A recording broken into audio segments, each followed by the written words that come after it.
नमस्कार, Khanapur live news पोर्टलमध्ये स्वागत. गोव्यात रंगला विठ्ठलाचा गजर, मुख्यमंत्री प्रमोदजी सावंत यांचा पुढाकार. खानापूरच्या विठ्ठल महाराज किरहलशी यांचा त्यांनी केला गौरव. होय, गोवा साखळी येथे काल नामस्कीर्तनाचा कार्यक्रम मुख्यमंत्री प्रमोदजी सावंत यांच्या उपस्थितीमध्ये पार पडला. साखळी येथे झालेल्या या नामस्कीर्तन सोहळ्यामध्ये खानापूर बेळगाव भागातील शेकडो भाविक वारकरी मंडळी बहुसंख्येने उपस्थित होती. यावेळी मुख्यमंत्री प्रमोदजी सावंत यांनी खानापूरच्या सर्व वारकऱ्यांचे कौतुक केले व कीर्तनकार विठ्ठल महाराज किरहलशी यांचाही गौरव केला. या कीर्तन सोहळ्यात स्वतः मुख्यमंत्री प्रमोदजी सावंत यांनी सहभाग घेतला व खानापूरच्या या वारकऱ्याबद्दल कृतज्ञता व्यक्त केली. या कार्यक्रमातील काही क्षण.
ज्ञानी नाही, तुकोबाऱ्यासारखा भक्ती करणारा नाही, पंढरपुरासारखं क्षेत्र नाही आणि गोवासारखं राज्य नाही. आणि या गोवामध्ये असणारे आमचे माननीय मुख्यमंत्री श्री प्रमोदजी सावंत सर फार धार्मिक विचाराचे आणि या रवींद्र भवनाचे अध्यक्ष उपाध्यक्ष श्री दत्तात्रय दीननाथ चिमुलकर सर हे जी दोन व्यक्तिमत्व आहेत म्हटला, मला यांच्याकडे पाहिलं तर मला प्रत्यक्ष भगवान परमात्मे ब्रह्मा विष्णू महेश अशा पद्धतीचं त्यांच्याकडे मला पाहिल्यानंतर दिसतंय.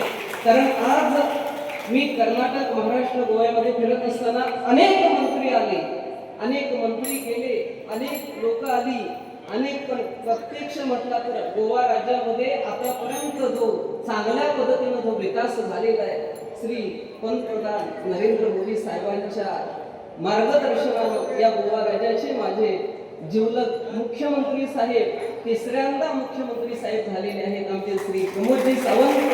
आणि यांच्यावरती महाराज मी नितांत प्रेम करतो, साहेबांचंही माझ्यावरती नितांत प्रेम आहे आणि यांच्यासारखे मुख्यमंत्री होणं शक्य नाही. आतापर्यंत वारकरी संप्रदायाचा तुम्ही विचार केला नाही, तो वारकरी संप्रदायाचा विचार आमच्या मुख्यमंत्री साहेबांनी केला. आमचे जे दत्तात्रय चिमुलकर साहेब उपाध्यक्ष आहेत यांनी विचार केला आणि ह्या ठिकाणी तुम्हाला मला एक हरिपाठ ह्या ठिकाणी कीर्तन भजनाची त्यांनी संधी दिली. याबद्दल मी साहेबांचे पूर्णपणे आभार मानतो. साहेबांच्यासाठी एकदा जोरदार टाळ्या वाजवा. आणि ह्या ठिकाणी माझे आपल्या कर्नाटकातील आणि गोव्यातील सगळ्या विठ्ठल भक्तांसाठी हा कार्यक्रम खास करून या ठिकाणी आज आयोजन केलेले. विठ्ठलबुवा पाटील हे मूळचे जरी खानापूरचे असले असेल तरी आपल्या गोवा म्हणजे साखळी आणि पूर्ण या परिसरामध्ये त्यांचे कित्येक वारकरी मंडळ त्यांचे भक्त आहेत, विठ्ठलाचे भक्त आहेत. म्हणजे विशेष करून आमच्या नावेली गावचे आबा गावस, आमच्या मेणपूरचे देवानंद हे या ठिकाणी उपस्थित आहेत आणि ज्याने कार्यक्रमासाठी हा पुढाकार घेतला ते आमच्या रवींद्र भवनचे उपाध्यक्ष श्री दत्ताराम चिमुलकर यांनी या कार्यक्रमाचा मुद्दामून की विठ्ठलबुवा पाटील यांनी सांगितल्यानंतर हा कार्यक्रम या ठिकाणी ठेवला.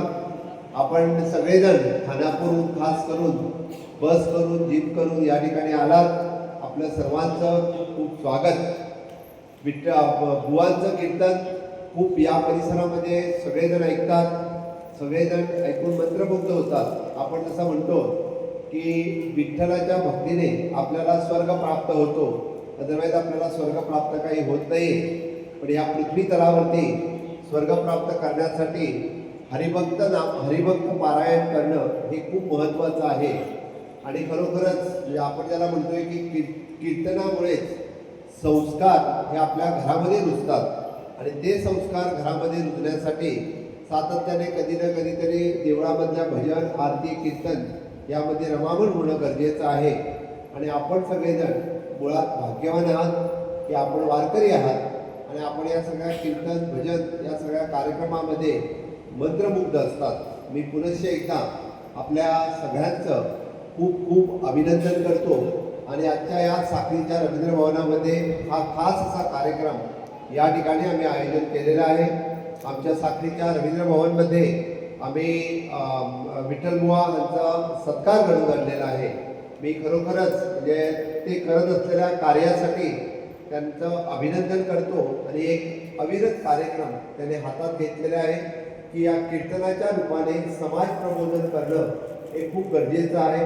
आज समाजाला जे ज्याला ज्ञान देणं हे खूप गरजेचं असतं. ते आपल्या कीर्तनातून काय करावं आणि काय करू नये, प्रत्येकाची जबाबदारी काय असावी आणि काय असू नये.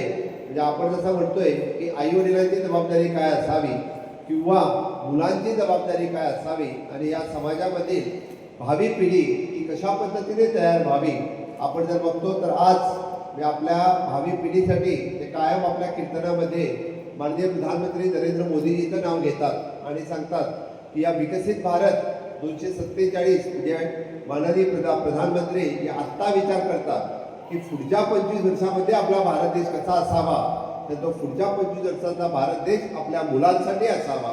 त्या भारत देशामध्ये सुसंस्कृत अशी पिढी निर्माण व्हावी आणि त्या सुसंस्कृत पिढीसाठी सगळ्या पद्धतीची साधनं ही उपलब्ध असावी. म्हणजे ज्याला आपण म्हणतोय रस्ते पुलच नाही आहेत तर ॲडव्हान्स टेक्नॉलॉजीमधल्या शाळा असतील, कॉलेजी असतील, रिसर्च करण्यासाठी त्यांना जे उपलब्ध आहेत तेही असावं. आणि अशाच पद्धतीचं सरकार जर आलं तरच ते पॉसिबल आहे.